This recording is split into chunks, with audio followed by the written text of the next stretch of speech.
genre.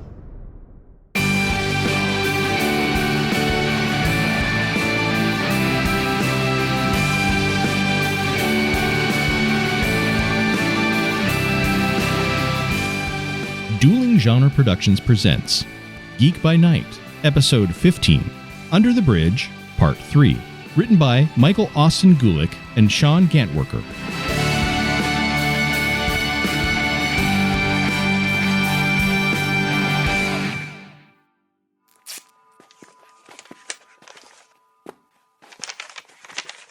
Will you stop pacing? You're making me nervous. Sorry, I'm just freaking out, okay? If this doesn't work, the store is basically literally doomed. It'll be fine. I mean, it's not like it could possibly get any worse. Yeah, that's comforting. I'd like to raise my concerns about the banner. I think it comes across as mildly disrespectful when our Women Appreciation Day sign is so pink and glittery and girly. I mean, all those hearts... I made that banner! ...are the thing that totally saves it, is what I was going to say. Never have enough hearts. Never, ever. Seriously, Min, that sign is insane. It's like you dropped acid while decorating a gay pride parade float. Which is a reference I can make confidently because I actually did that once. The banner is fine. I just wish there was some way to make sure this was going to work. As it stands, I don't even know if anyone's going to show up. Of course they will. Everyone loves events, t-shirts, prizes, food.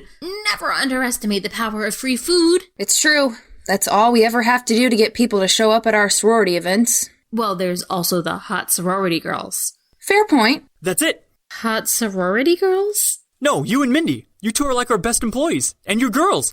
We should show everybody how much the store needs you to let them know the store's not sexist. Not your shield, bro. Just hear me out. What if you got in touch with the girl that Gib offended and invited her back to the store? Hey, yeah. We could give her a gift basket of free trade paperbacks, maybe take a duck face selfie.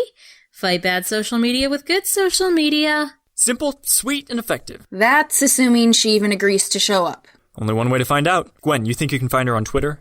On it. Yeah, assuming, of course, she hasn't already blocked us. I don't suppose anyone's heard from Gibson today. He's not picking up any of my calls or texts. How long does it take someone to walk off a bruised ego? Deep down, he has to know he was in the wrong. You don't know my brother very well, do you? Yeah, if there's two things I know about Gibson, it's that he thinks the rules in Gremlins don't make any sense, and that he doesn't like to say sorry. He once spilled melted ice cream on my laptop, and I had to apologize to him to get him to talk to me again. What if we really upset him yesterday? I mean, we're basically the only people in his life, and we just all ganged up on him like the parents in Nightmare on Elm Street. We were confronting him about a serious attitude problem, Mindy. I know. Jeff can be a total brat, believe me. I get it. But if Jeff had to choose between the store and any one of us, it wouldn't be a choice. Can he be a pig? Yes. But he's a loyal pig! Like Wilbur! Like the pig from Charlotte's Web? God, if I had just stopped like 3 seconds earlier. I'm worried about Gibson too, Mindy. But if we're going to even have a job left to offer him when he comes back, we need to focus on the store. I get that, I do. But can't one of us just try to track him down just to make sure he's okay? I can do it. Oh, Jesus! Victor, you gotta stop sneaking up on us like that. Not cool, bro! Sorry. Basically a computer, so not really sure how to announce my presence now other than just, talking. We need to install a digital bell around your neck. Sure. Yeah. Pick on a guy that doesn't have a body anymore. That's fine. Sorry, Vic. We're just dealing with a lot at the moment. Well, let me take the Gibson thing off your back at least. One advantage of not having a body is that I can be anywhere I want instantly. I mean, I'll track him down, try to talk some sense into him and report back. But when I do, I'll be sure to bring some John Woo doves to herald my arrival. Yeah, that's right. I can make references too. So, did he leave, or...? Nope. Right here. Yeah! So, Gibson, now that you're officially on board, I think it's time to tell you about our larger plans. Larger plans? See, any schmuck off the street can post a dickish comment on a YouTube video and call it a day. But we've moved a few steps beyond that. What have you got? Like auto troll bots set to spew out snark anytime Felicia Day tweets something? I mean, yeah, but that's not what I'm talking about. You remember when Avatar came out and everyone lost their minds and called it the best movie ever made? Did you ever wonder how a movie that's basically space dances with wolves was nominated for Best Picture? It crossed my mind once or twice, sure, but then again, Juno was nominated once, so I kind of just figured it was par for the course. Sometimes it is. But with Avatar, we fueled the fire. It started with a few glowing reviews, and eventually escalated to made-up testimonials about being depressed and or suicidal because we couldn't live on Pandora and ride six-legged horses with James Cameron's tribe of big blue stock characters. Pretty soon, people started coming out of the woodwork to agree with us. And that's when we strike.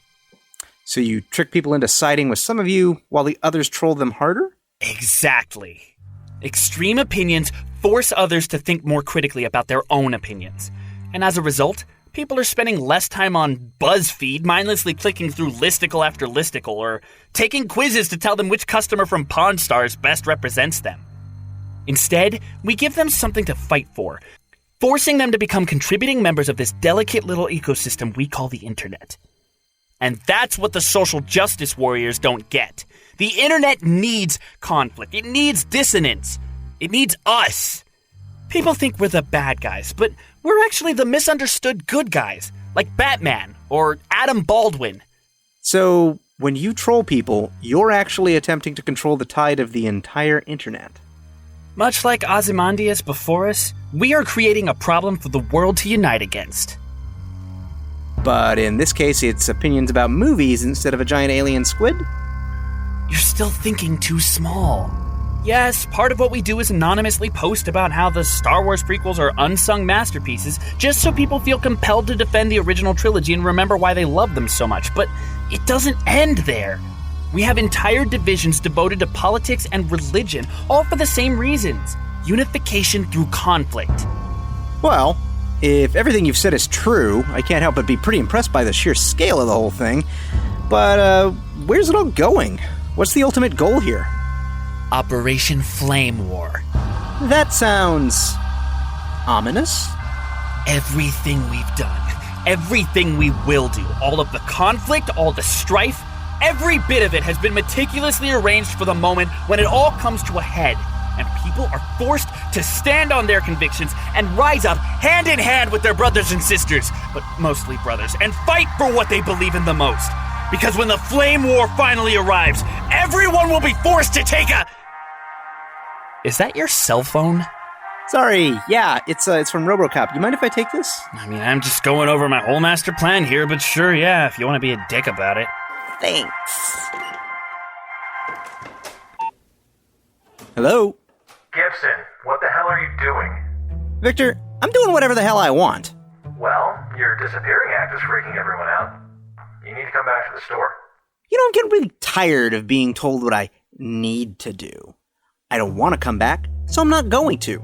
Besides, they don't want me there. They're the ones that kicked me out to begin with. And now they're worried about you. Your sister is so stressed out about it, in fact, she's practically going gray. Please. They just want someone to yell at and blame for their problems. They don't care about me. If they did, they wouldn't have taken that Amanda chick's side in this whole debacle. Quit whining. You know those guys have your back where it counts. You just got them a little worked up. You excel at it. Maybe I am, but I found some guys who have my back no matter what. Guys who know what loyalty means. Right. Yeah. You know, I've been looking into your new buddies. Oh, have you? I have. And most of them are pretty harmless, but this main guy, the Ire, he worries me. You don't even know him. Gib, there's nothing on this guy. Every source I found is hollow. It's manufactured. Not even a real name on him. But I've seen his alias pop up with some seriously heinous stuff.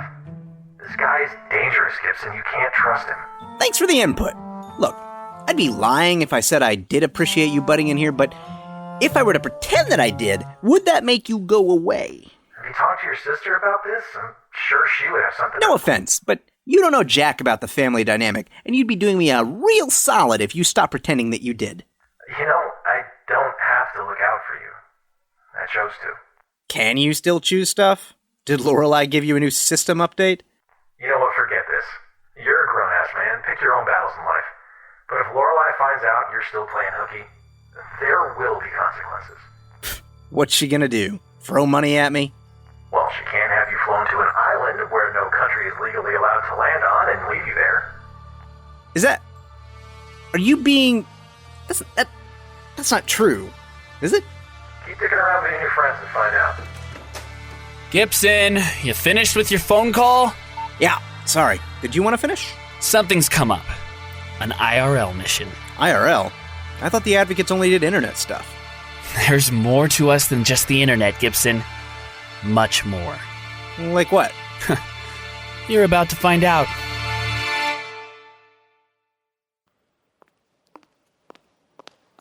Hello? Simon? Elliot? Gwendolyn? Oh, where the cripes is everyone? Victor? They're all running a Women's Appreciation Day up at the store. What is that? Why are they doing that? What? Why is my entire reality being ripped apart from me, Victor? What the bloody hell is going on? We don't have time for this. We have to get them ready. We have to keep training. They're supposed to be saving the world, not organising Sunday fun days. Yeah, but we talked about this, Lorelei. They need something to keep them grounded. Something in their lives worth fighting for. I agreed to a balance, but right now the scales are heavily weighted out of my favour. Don't pass, Lore. They're just trying to clean up the mess the Gibson caused. Have you spoken to Jeffrey? I have. It didn't go well. He feels alienated. His friends in that store are his tethered to reality. They give him a purpose, so, without them, I'm afraid he's going to lose his grip on reality. And how you're seen by the people you're closest to is important. And one day, the way they see him is completely changed. One stupid mistake, he might as well be dead to them. I think I might be sensing a bit of subtext, Victor. Subtext? You're going to have to make a decision, Victor. You can't keep straddling the line. I don't get your meaning. Victor, are you dead or not? Lorelei.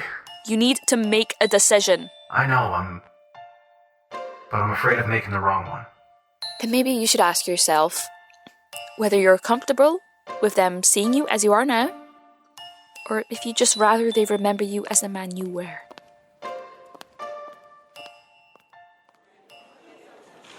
Is it just me, or is this going well? I know, right? I keep expecting the other shoe to drop. I'm pretty sure the other shoe just walked in. What? She actually showed up? I didn't even think she was going to show up. She didn't reply to my tweet. I'm confused. Isn't this what we wanted? Yeah, this is good. Gwen's totally got this, don't you, Gwen? What? Me? Why do I have to do this? What are you going to do? Oh, I'm gonna hide. I think I'm gonna join him. Yep, bye.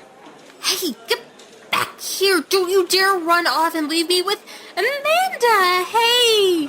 Hi, how are you? Glad you could make it. Hey, looks like you guys had a pretty great turnout. I mean, it's the absolute least we could do after, Hey, listen, I'm really sorry about all that. The guy was a total dick, but what I did wasn't much better. I sort of just exploded and threw everybody that works here under the internet bus. Not cool. Well, I'm pleased to report that Jeff Gibson is no longer an employee of Underdog Comics. Why would that please you? Sorry, do what now? I thought you guys were all best friends who started this store together. Why would firing him please you? We thought... I thought this is what you would want. God, no. I mean, yeah, he was really, really rude to me, but I didn't think... I just wanted him to apologize. Or, explain why he thought talking to me like that was okay. I wanted to talk to him, not get him fired. But we... I'm gonna go look around, I guess. Amanda, wait. Oh, bus tokens. Well, that didn't look great. Sure didn't. Elliot, aren't you supposed to be making some sort of commencement address to the crowd outside? Do I have to? It's your store, man. Are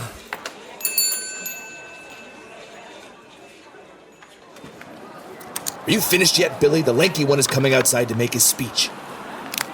Almost got it out. There, okay. You should be able to override their PA system and talk over them now. Excellent. Those petards are about to get hoisted. Good afternoon. Thanks for coming out today. My name is Elliot Markowitz, and I think all women belong in the kitchen. I demand that all of you make me a sandwich immediately. Do you hear that, people? Underdog Comics is everything we thought they were. A bunch of misogynist phonies. Boo! Boo the phonies! Did I just get Batman Returns?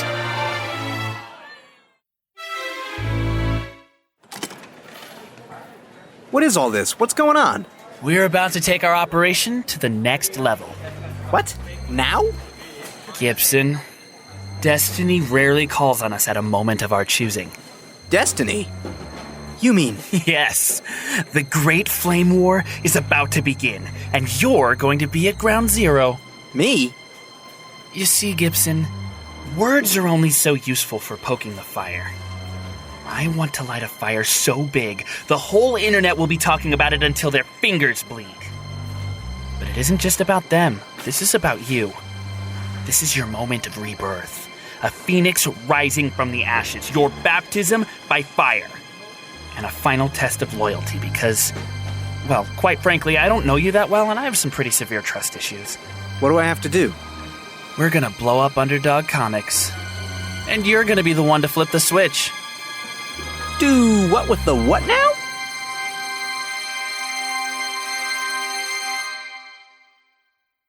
This kind of blatant disregard for basic human rights is nothing new from this group. They've been so busy distracting us from their misogyny that we haven't even talked about their other prejudices. For example, why are they all white? Son of a bitch. He's right, you know. We don't like to bring it up, but it's true. But let us not lose focus on the only thing that matters today. The great injustice that has been done to that one lady who complained about it online or whatever. We demand retribution. Can we go 1 week without having to deal with another angry mob? It is another angry mob. We know how to deal with this. Elliot, do your thing. This does seem like a natural use of your abilities, Elliot. This sounds like a pretty bad idea to me. Wouldn't I just be making all the crazy people even more crazy? Do we have a better idea? I guess not. Well, we need to do something fast. I just checked the sign in the back and we're at like 30 fire code violations and counting. I think the fire marshal is the least of our worries right now. Let's show these sexist monsters that we mean business by being mean to their business. You're a real wordsmith, sir. Thank you, Billy. But, sir, remember that thing that you have told me numerous times? It was an original thought that you completely thought of by yourself? That could be so many things, Billy. I'm very wise. ABC, sir. Always be closing. Ah, right you are. And after we trash this place, we can go to Monopoly Comics and buy lots of stuff with our money. Say, that sounds like a swell idea. They're going to wreck the store. You know, I can't believe I'm actually saying this, but I wish Gibson was here to make all of these people not want to be. I really wish we knew what the hell he was doing right now. Can't possibly be any worse than what we're dealing with here.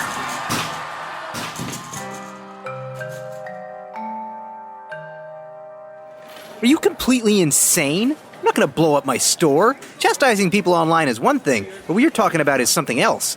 People are going to get hurt. My friends are going to get hurt. They're not your friends anymore, Gibson. I thought you understood that. And people are always getting hurt. That's just the way of the world now. Everyone hurt and offended all the time because they're delicate little snowflakes. But today is different. Today, we're going to show them how trivial it all is. It's not about the trolling. It's about sending a message. Open the crate. Whoa. That's a whole lot of bomb you got there. Isn't it beautiful? We'll be able to wipe the comic shop that wronged you off the map, along with every feminist in the Tri-County area. 2 birds in one beautiful act of absolute destruction.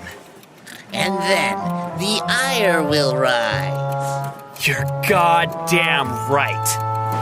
I can't believe this. Believe it. This is happening. But now you have to decide if you're going to keep holding back who you really are inside, or are you finally ready to evolve? I think I just did. What the hell are you doing?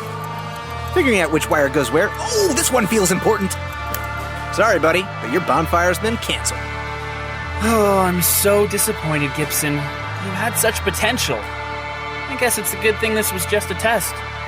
I was worried you wouldn't pass. That's why I had a bomb rigged up at your store 35 minutes ago.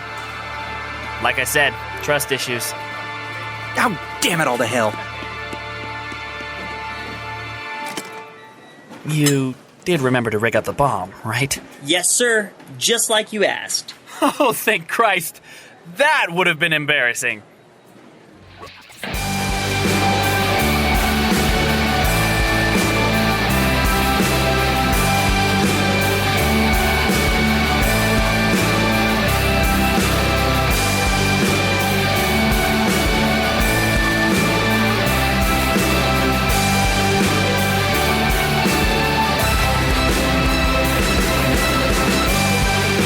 Geek by Night is executive produced by Scott Carelli and Nick Jimenez. Co-executive produced by Cassandra Fredrickson. Starring Chris O'Connor as Jeff Gibson, Ray Ruzzo as Gwen Allen, Matt Maassel as Elliot Markowitz, Andrew Ball as Simon Holt, Morgan Spencer as Mindy Gibson, Naomi Wong as Lorelei Swift, Jay Malone as Victor Conrad, Scott Tofte as Max Carmichael, and Nick Jimenez as Billy. Also starring Mark Allen Jr. as The Ire, Lindsey Lorraine as Amanda Hill, and Rachel Gatlin as Mystery Woman. Additional voice work by Rhonda C. Mitchell, Nicole Grieco, Bradley William Smith, Warren Blackie, Jeremy Heaps, Nolan Tajijan, Josh Chichester, and Garrick Young. Casting by Chelsi Kern. Under the Bridge, written by Michael Austin Gulick and Sean Gantwerker. Directed by Ray Ruzzo. Edited by Scott Carelli. Geek by Night theme by Zach Gibson. Original score and final mix by Scott Tofte. Credits read by Brian Brown. Geek by Night created by Scott Carelli. All characters in this work are entirely fictitious. Any resemblance to real persons, living or dead, is purely coincidental. Copyright 2016 Dueling Genre Productions. Thanks for listening.